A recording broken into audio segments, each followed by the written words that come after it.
Welcome back, everybody. This is the thejonnymar, and I am continuing with The Legend of Zelda, the original NES classic. So last time we took on dungeon number 4, and we also picked up the last of a few different items after doing some rupee scrounging in Hyrule. And today we are going to basically do the last of our side questing. So we have 2 more heart containers to pick up, now that we have access to both the raft and also the stepladder, which we picked up the stepladder in dungeon number 4. And once we get those last 2 hearts, we will have the prerequisite amount that we need, which is 11 or 12. I don't remember exactly what it is. I think it's 11, but it might be 12.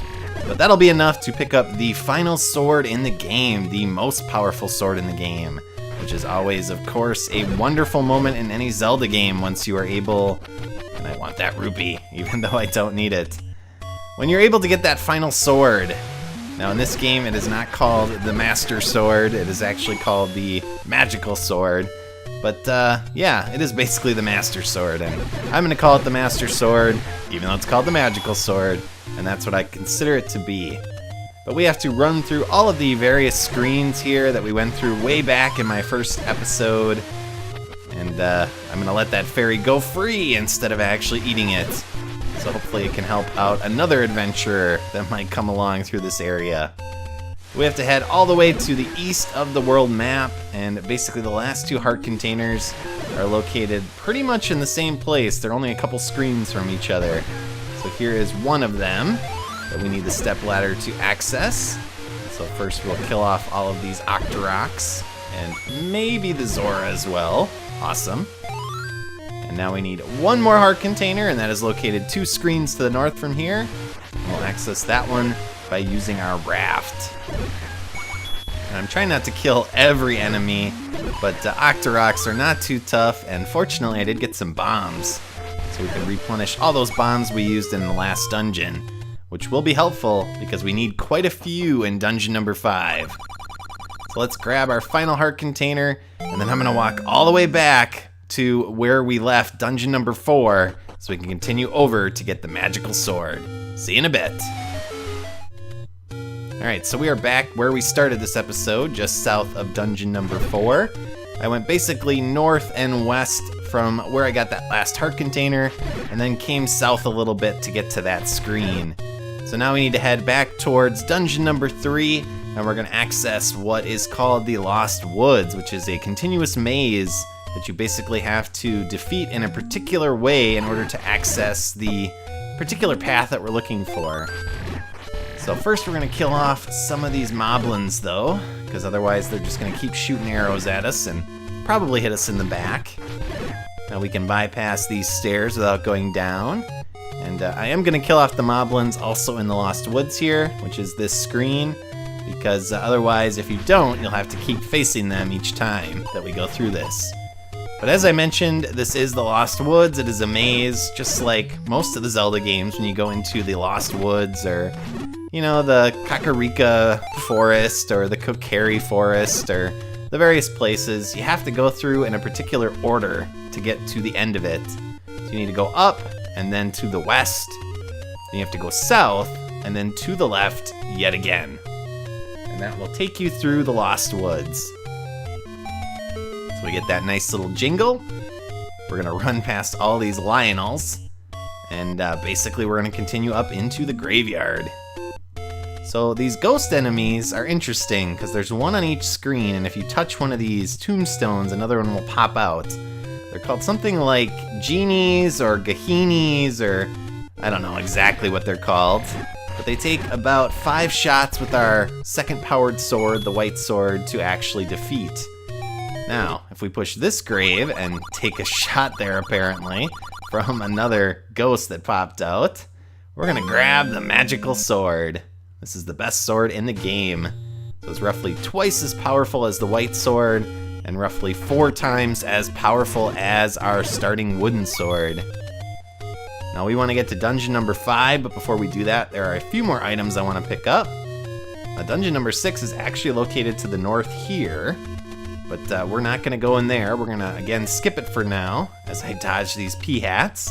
I'm going to try to kill these stupid Lionels. They're chucking some fairy... No, not fairies. They're chucking basically sword beams at us.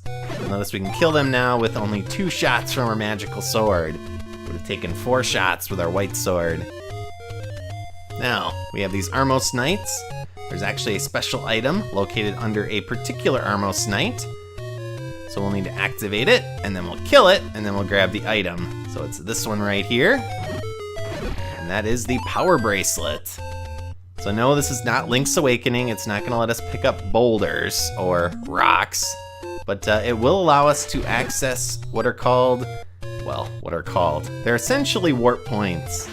So there are 4 points across the world map that you can access, and then it'll basically allow you to warp to other areas of Hyrule. So there's one in the north, one in the south, one in the east, and one in the west. So before we do that, we'll bomb open this little cave here and grab some secret rupees that, again, everybody doesn't know about. I don't know who this everybody person is, but they are sure in the dark about all these rupees. Not us, though. We're well informed. So I'm gonna head back towards where we came from, the graveyard, and ow. You know, just for that, I'm gonna kill all of you. I was just gonna let you live. I was gonna go mind my own business, but no, you had to shoot me in the back with a sword beam. Hope you're happy. In death. But we're gonna continue back to the west, and where we want to get is to that little circle of stones over there, because that is our first warp point. I'm not going to use these super often, but occasionally they do cut out quite a bit of travel time. Now, of course, I could just do the travel time and edit it out, but I do want to save time as well. So depending on which stairs you go down, it'll take you to one of the other warp points. We want to take the far right one, which will take us just south of Death Mountain. So now if we head to the west a couple screens, we'll get another maze-like screen. And to access dungeon number 5, we need to head to the north 4 times. And that'll take us up to dungeon number 5. Now what's interesting about dungeon number 5 is, again, it's quite a bit more complicated than the previous dungeons we've been to, but it also has a secret entrance which will take you to a different starting room. And that's if you activate this Armos Knight here. You can go down those stairs and it'll take you basically to the same room, even though it's, you know, not the same room, so very weird. So the way this dungeon is constructed, there are actually 2 paths that you need to take. And we have another new enemy here. That is the Gibdos, I believe they're called, or something like that. They're essentially mummy-type creatures. Pretty easy to beat, although they can take quite a beating with your sword. So they take 2 shots from our magical sword, which means they would have taken 4 shots roughly with our white sword, or, you know, 6 to 8 shots with our wooden sword if you still have that. But here's our mini-boss, the return of Dodongo, and now there are 3 of them. So we want to feed them bombs. So as before, it takes 2 to kill each one off, or if you place a bomb next to them like so, you can just slash them. That's actually more efficient, but because I kind of suck with my bomb placement, I don't necessarily want to rely on that. So we'll get him to come south here, and we'll kill off all 3. Gives us a fairy, come here little thing, and also some new bombs.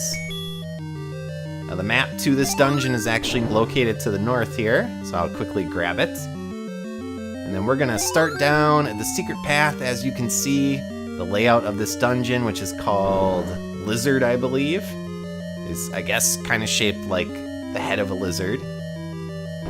But we're gonna head to the west and down because we want to get into essentially the tongue area of the lizard, or the lip, I guess, because that'll take us on a path up to its head, which will allow us to access the special item of this dungeon, which we do need to beat the boss. It's not like previous dungeons where the special item was essentially, you know, a luxury. You didn't really need it to beat the bosses. This dungeon, you do need the special item. He is basically impervious otherwise. So I'm actually going to leave those bombs down to the south there because they should not disappear. They were actually located in the stomach of that Gyarados. So I'm going to blow open this wall and then grab the bombs. And now we're going to head into one of my least favorite rooms in any dungeon, and that is a small, cramped room with lots of blue dark nuts. So if you thought the red ones are bad, or the orange ones, blue ones are even worse. They move faster, they take more hits, and they do more damage. So this gets very frustrating. You have to do a little dance with them, basically, trying to dodge them. And now I'm trapped. Ow. And eventually I just get so frustrated, I just let them hit me, and I start hitting them in the back when I can. So hopefully we'll get some fairies maybe, or some heart containers or pieces, or... Ooh, there we go. That's a fairy. That's nice. So you'd have to beat all of them before you can push the block to actually take the shortcut. I really wish I had my sword beam. Come on. There we go. Well, that's not the only room, of course. There's another very full room that we'll have to take on more of them. But first we have to take this little path here. Try to dodge some keys. Maybe take a hit or two, unfortunately. No, I want to kill it. Hopefully it'll... Dang it. I was hoping for a heart. But now we're in the lizard's brain. So we're going to head to the left first, because that is where we need to go to get the special item, and this is another room with dark nuts. So that is another 6 of them.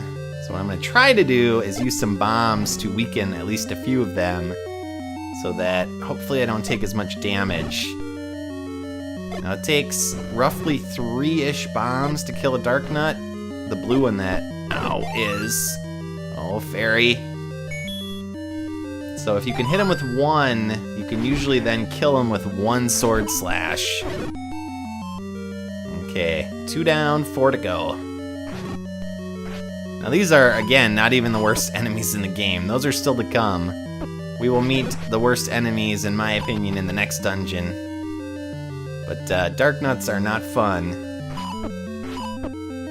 They seem like you should be able to very easily predict their pattern, but the fact that they kamikaze at you when you try to slash them can really throw you off. I mean, I'm a guy. I'm used to leading the dance, not having to follow. But we will head down here. We have some more keys protecting, well, that instrument there. Kind of looks like a flute, I guess, or a pipe, or a whistle, for those of you that have played Super Mario Bros. 3 for the NES. But I think it's actually called the recorder. So for those of you that remember, well, maybe this is something only I went through when I was in middle school. When we were in music class, I thought for a second there I didn't have a key to get through, and that's because in my mind, even though I have 5 keys, I think of that as 0 because I've saved 5 keys from previous dungeons. Never mind. We're gonna blow a hole in the wall here because there's an old man who will actually upgrade our bomb capacity for 100 rupees. So basically, yeah, we're gonna do that. That'll get us up to 12. But the recorder was this, I don't know, kind of shaped like the thing in the game, and it allowed you to play different notes, etc. by blowing into it. It didn't work very well, and it kind of sounded like crap, but they made us play it, and we used it quite a bit in like 5th grade. And that's its name officially, I think, as we have more keys, of course. But I've always sort of seen it as a whistle or a flute, I guess. It's certainly not an ocarina like Link plays in later games. Although technically in the translation for the Super Nintendo, I think in Link to the Past it was called a flute as opposed to an ocarina. So I gotta get by these guys without taking too much damage. Maybe I can get out the door without getting hit. Ow, I'll just take the hit. So now you would think, okay, what we need to do here is kill all of these Gyarados and basically then push one of these blocks.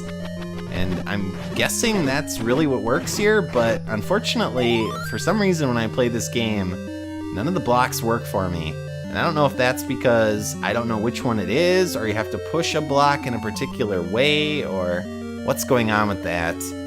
But fortunately, what you can do is just bomb through the wall. So that's all I'm gonna do. I'm gonna use my bombs, blow a hole in the wall, and we will continue onward with the dungeon as we start heading toward the boss now that we have the whistle. Too bad we can't blow the whistle and just take ourselves to World 8. Or in this game, it would be Dungeon 8. Although the game technically has 9 dungeons, so yay. So that means we're just now a little over halfway done with the dungeon once we finish this one. And we will be halfway through the game. And since I've got all of that side questing out of the way, pretty much all of the future episodes are just going to be, as we get bunnies jumping around here. These are poles, even though I incorrectly identified Zoles as poles in a previous episode. But you can kill these guys with your bows and arrow, or I've heard you can blow the whistle too to kill them. I've just always used the arrows so I don't have to go towards them. Basically, they're weak to musical things or an arrow to the eye. And the guy in here tells you that maybe the whistle is helpful for stuff like that. So he reminds you that the boss of the dungeon doesn't like sound. That is Dig Dogger, or Dig Dodger, or Dig Dugger. It's not Dig Dugger, but that's what I always think when I see it. But I don't remember what I was talking about. Oh, about halfway through the game. So once we're done with this dungeon, we will have 4 more dungeons to go. And since I have pretty much all the side questing done, and no, I'm not going to kill those Dodongos again, each of the future episodes will pretty much just be the dungeons. And I guess getting to the dungeons, although they're not super far away. Dungeon 6 is located back by the graveyard. Dungeon 7 is roughly in that area as well. And Dungeon 8 is, well, it's close to where Dungeon 2 was. So these Zoles are not offering much of a problem. We're going to start working up the throat and the back of the mouth here of our lizard by killing some more Gibdoses. Yes, a little stopwatch for once at a time where it's actually useful. Nice. And we'll pick up more keys, because, you know, we need them. We especially need them because basically we're very soon going to get the Master Key, or the Almighty Key, which essentially means we don't need small keys anymore. But nice that we can kill off these orange Dark Knots with 1 slash from our sword. And we get this super useful compass, showing that the Triforce piece is in the upper nose of this lizard.